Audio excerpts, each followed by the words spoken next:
But we begin tonight with a tale of two speeches, both from the same man, both from President Obama.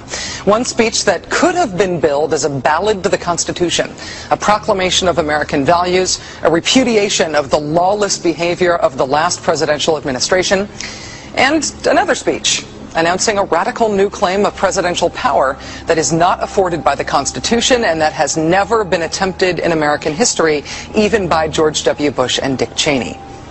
Remarkably, President Obama today made both of those speeches simultaneously. Standing inside the National Archives in front of the actual original Constitution, President Obama delivered a blistering critique of the Bush administration, in which he called their actions and their legacy literally a mess. Our government made a series of hasty decisions. Poorly planned, haphazard approach. Too often, we set those principles aside as luxuries that we could no longer afford. Our government made decisions based on fear rather than foresight. The decisions that were made over the last 8 years established an ad hoc legal approach for fighting terrorism that was neither effective nor sustainable. An ad hoc legal approach for fighting terrorism that was neither effective nor sustainable. Ouch. Then, moments later, he announced his own ad hoc legal approach for fighting terrorism. President Obama today proposed something new, something called prolonged detention. Doesn't sound that bad, right? Prolonged detention. Did you ever see the movie Minority Report? It was based on a Philip K. Dick short story. Came out in 2002. It starred Tom Cruise, remember? He played a police officer in something called the Department of Pre-Crime. Pre-crime is where people are arrested and incarcerated to prevent crimes that they have not yet committed.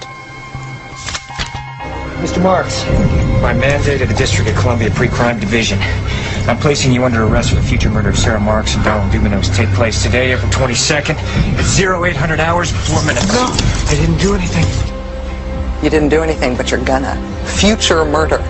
Creepy, right? Putting somebody in jail not for what they've done, but for what you're very sure they're going to do? There may be a number of people who cannot be prosecuted for past crimes. In some cases because evidence may be tainted, but who nonetheless pose a threat to the security of the United States. We're not prosecuting them for past crimes, but we need to keep them in prison because of our expectation of their future crimes.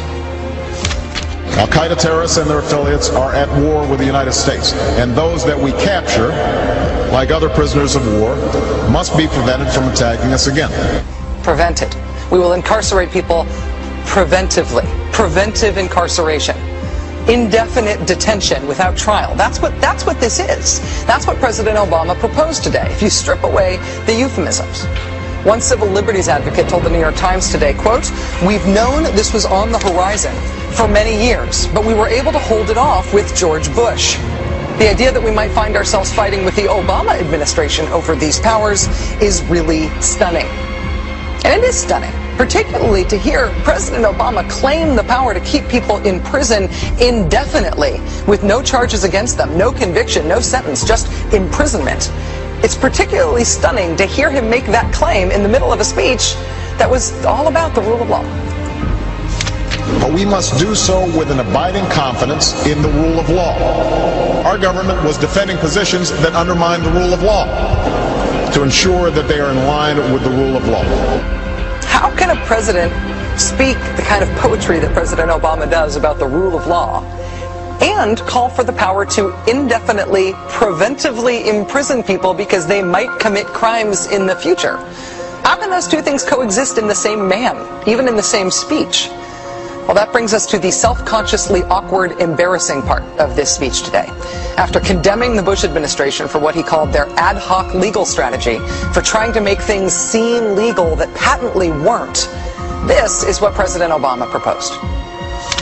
My administration has begun to reshape the standards that apply to ensure that they are in line with the rule of law. We must have clear, defensible, and lawful standards for those who fall into this category. We must have a thorough process of periodic review so that any prolonged detention is carefully evaluated and justified. Our goal is to construct a legitimate legal framework for the remaining Guantanamo detainees that cannot be transferred. Our goal is not to avoid a legitimate legal framework. In our constitutional system, prolonged detention should not be the decision of any one man. If and when we determine that the United States must hold individuals to keep them from carrying out an act of war, we will do so within a system that involves judicial and congressional oversight. And so going forward, my administration will work with Congress to develop an appropriate legal regime so that our efforts are consistent with our values and our Constitution. You'll construct a legal regime to make indefinite detention legal. You will, what does he say? Develop an appropriate legal regime. So you can construct a whole new system outside the courts, even outside the military commissions, so that you can indefinitely imprison people without charges. And you'll build that system from scratch. What's that somebody said about ad hoc legal strategies? Just for context here, in the United Kingdom, where there isn't even a Bill of Rights, there's been a major debate about whether people can be held in preventive detention. Former British Prime Minister Tony Blair wanted 3 months to be the outer limit for how long anyone could be held. There was a big political fight about it. Parliament ended up limiting that power to 28 days. 28 days is still the longest period of preventive detention that's allowed under law in any comparable democracy anywhere in the world. How long would President Obama's proposed preventive indefinite detention last? Well, he's not saying yet, but here's how he defines the threat that he says makes indefinite detention necessary. Right now in distant training camps and in crowded cities, there are people plotting to take American lives. That will be the case a year from now, 5 years from now, and in all probability 10 years from now. 10 years from now. So you could get arrested today and locked up without a trial, without being convicted, without being sentenced for, say, 10 years until the threat of your future criminal behavior passes. Prolonged detention, he's calling it. This was a beautiful speech from President Obama today with patriotic, moving, even poetic language about the rule of law and the Constitution, and one of the most radical proposals for defying the Constitution that we have ever heard made to the American people.